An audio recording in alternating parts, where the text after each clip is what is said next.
Mark lay very still, a pale island beneath the hospital blanket. 4 thin lines threading into the sleeve of his arm like quiet, patient tethers. Kelly had been there through days and nights that blurred into one another. She kept the bedside lamp on so she could read the old notes they'd written to each other, scribbles in margins, grocery lists turned love letters, a sticky note promising to never let the other leave without a silly joke. She held his hand even when it was too cool to be comforting. Together, they had fought against the word terminal, with all the stubbornness that had defined them from the very start. Early morning rehearsals, late-night dinners in small kitchens, kisses in studio hallways. But when cancer came, it made itself known in the things it quietly stole first: appetite, energy, small, stubborn joys. And now it had come for what mattered most: the soft rhythm of his breath, the deep steadiness of his laugh. The doctor entered with the kind of silence carried by those who have delivered bad news their whole lives. He drew the curtain with a small, respectful sweep and cleared his throat.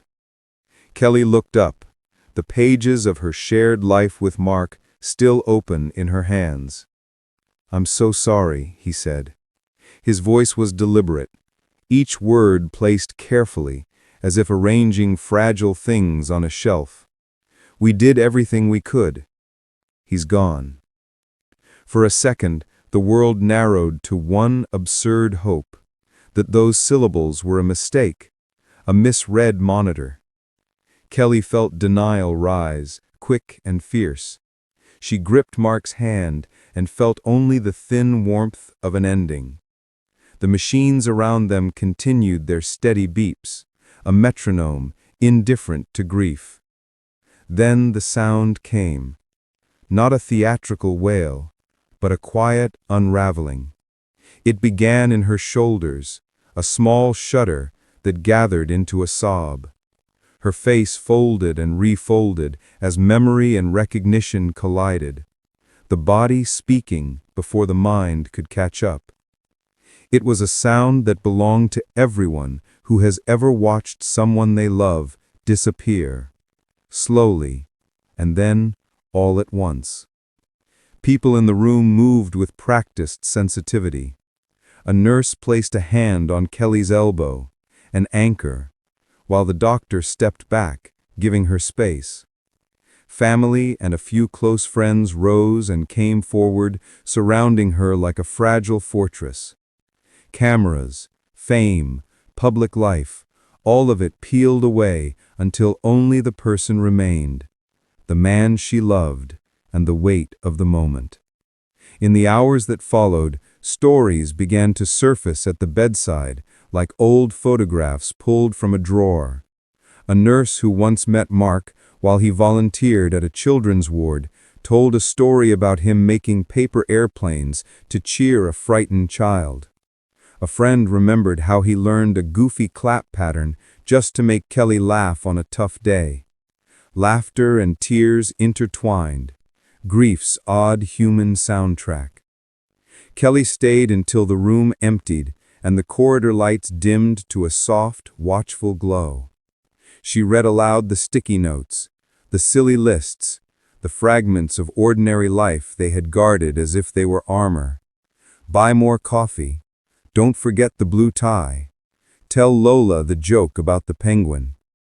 Each line was proof that love is made mostly of small, When it was time persistent to step things. outside Ward 5000, Kelly didn't say much.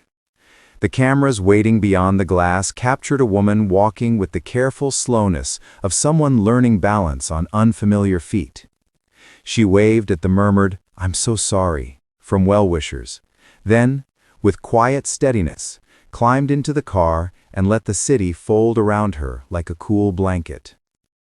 Later, in the quiet of the hospital chapel, a place of soft light and pews that had witnessed every kind of story, Kelly sat alone. She folded her hands and let silence do what words could not. Around her, life went on. Other wards, other heartbreaks, the ordinary hum of survival. But inside her, the rhythm had changed. Her heartbeat kept time with a new, unfamiliar music, sorrow, and the slow beginning of memory. That night, in a dim living room surrounded by photos of birthdays, vacations, and unremarkable Tuesdays, Kelly allowed herself something she hadn't in all the public chaos: private grief. She pressed her face into a sweater that still faintly smelled of Mark and let the tears come, unguarded and plain. They weren't for headlines or cameras. They were for the grocery lists, the penguin jokes, the small hands of their daughter Lola folded into her own. In the days that followed, the city noticed. Fans left flowers at the studio, neighbors brought casseroles and quiet company.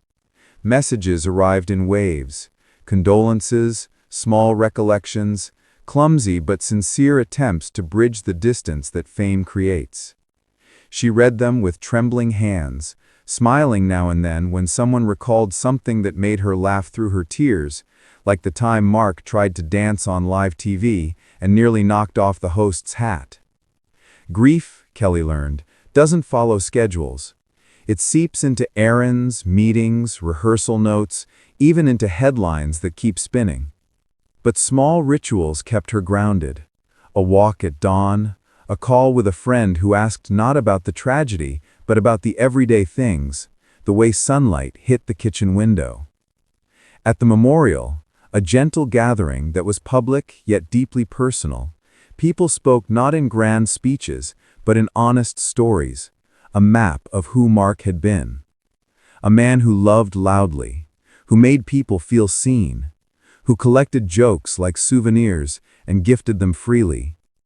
Kelly stood at the front and read, not a speech, but a list, the same one she'd read at his bedside, a quiet testament that love is mostly made of small, stubborn, ordinary things.